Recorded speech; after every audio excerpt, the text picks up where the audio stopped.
Hey everybody, Stacy on the right. I'm totally sitting here wondering what in the world is going on right now. So let me dig into this real quick.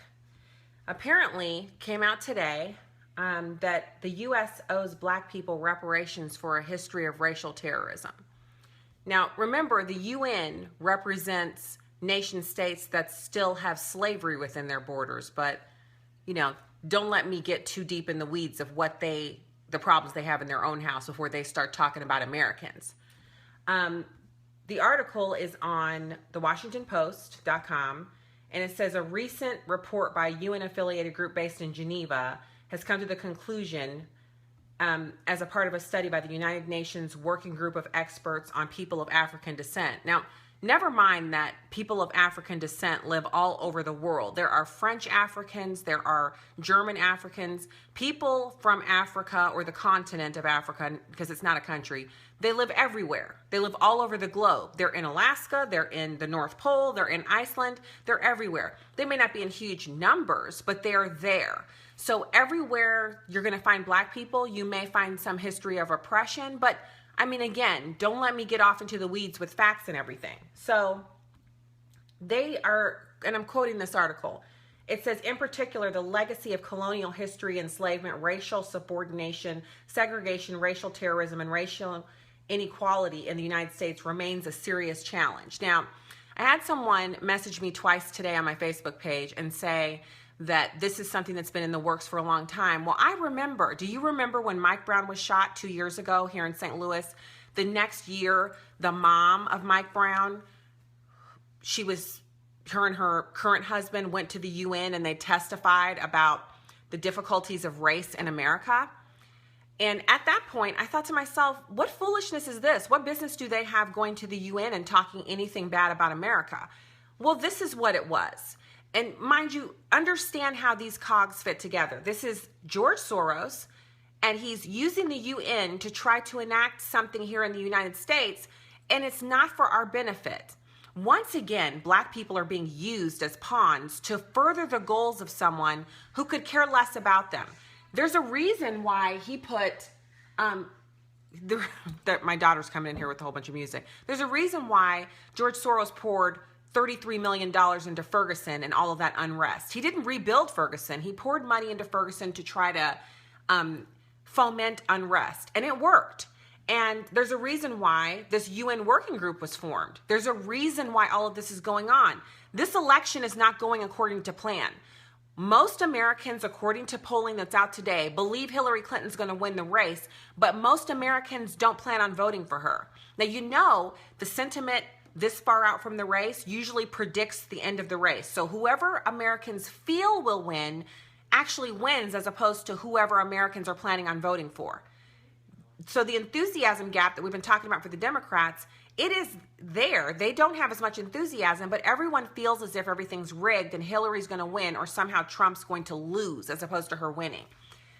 This is all a part of what Soros wants, because Hillary's a sock puppet for him. She will do whatever he tells her to do. Remember, he already was controlling her movements when she was in the Secretary of State position. He was emailing her. It's all on the WikiLeaks page. Just go there and read it for yourself. He was telling Huma and the other aides when he would meet with Hillary and who she would appoint to different positions around the world for ambassadorships in foreign countries. George Soros was telling her to do that. So none of this stuff about reparations through the UN has anything to do with anybody who looks like this. It's not for my benefit. I don't need any reparations. I don't want any reparations. The people who were actually enslaved are all dead, and the people who did the enslaving are dead. And the debt for slavery was paid when we had the Civil War. All of the blood that was shed was pound for pound for what was shed during slavery. It's over. We owe nothing more.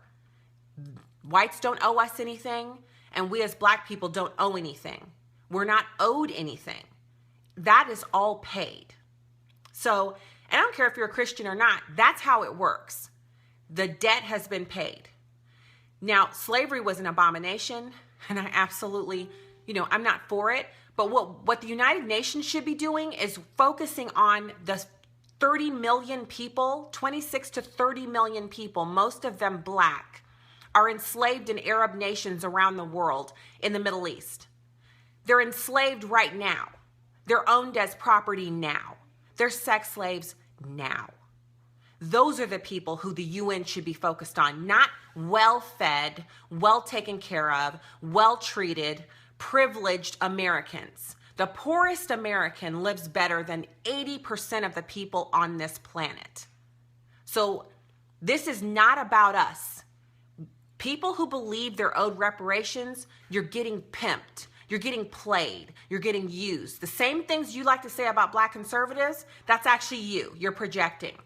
So make no mistake about it. I'm going to give you one more little bit of information. It's from, her name is Goldie Stillman, and she was saying that it's all connected to what's been happening with the UN for at least the last 1 or 2 years, because these working groups take time. So, you know, just like any huge organization, no huge organization just pops up one day and says, we're going to do a working group and come out with a report. It takes years worth of fact finding and information and meetings before the group can come up with their report. And then the report can then be given to someone in charge who can make a recommendation, or they can make the recommendation to the person in charge on what to do. So Goldie's the one who sent me the link to the Washington Post piece. And I just have to say, if you don't agree with me, if you're black and you feel like we're owed reparations, just for 1 second, please think about where else on this planet you can live and be and do whatever you want to be as a black person. I know it was really un-PC what that lady said in Ohio, and she lost her job, some staffer for the RNC or whoever she was working for, and she said something about if you haven't done anything with your life and you're black, it's your own fault. But we could say that about anybody. It doesn't matter what color you are, what ethnicity you are. If you're not doing anything with yourself, it's not some old crotchety white guy off in Iowa's fault. It's your own fault. All of the opportunities are right here. And you don't have to be rich. You don't have to talk a certain way. All you have to do is work. And every time you hear the word no, work harder. And within a certain period of time, you will be successful. Because successful people aren't successful because they're tall, thin, smart, pretty, white. They're successful because when they hear no, they keep working. The person who wins is the one who continues to work and improve themselves until their value is obvious, and then they receive their reward. And then they keep working, and then they receive more. It's earned. That's not received, but they get it in exchange for their work.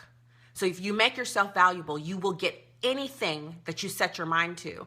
And you can only do that here in America. So don't be used. Don't allow these people, George Soros and all these other people, to use your ethnicity, something you were born with that you cannot change. Don't allow them to use that to further their own goals, which is to elect Hillary Clinton, who, as she said, thinks you are a predator if you're black. You're naturally born that way, like an animal, and that you need to be brought to heel like a dog. Her husband thought Barack Obama should be serving them coffee and getting their luggage.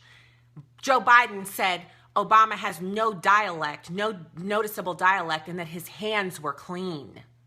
Now, like we can help that our hands are brown and that our fingers aren't perfectly clear skinned. You can't help that if you're black. So how can Barack Obama help that his hands look that way because he's biracial? They're the racists. That's why they talk about it so much. Don't get used. The UN doesn't give two craps about you, because if they did, they'd be looking for people that look like us. They would be looking out for them and getting them out of slavery in the Arab world.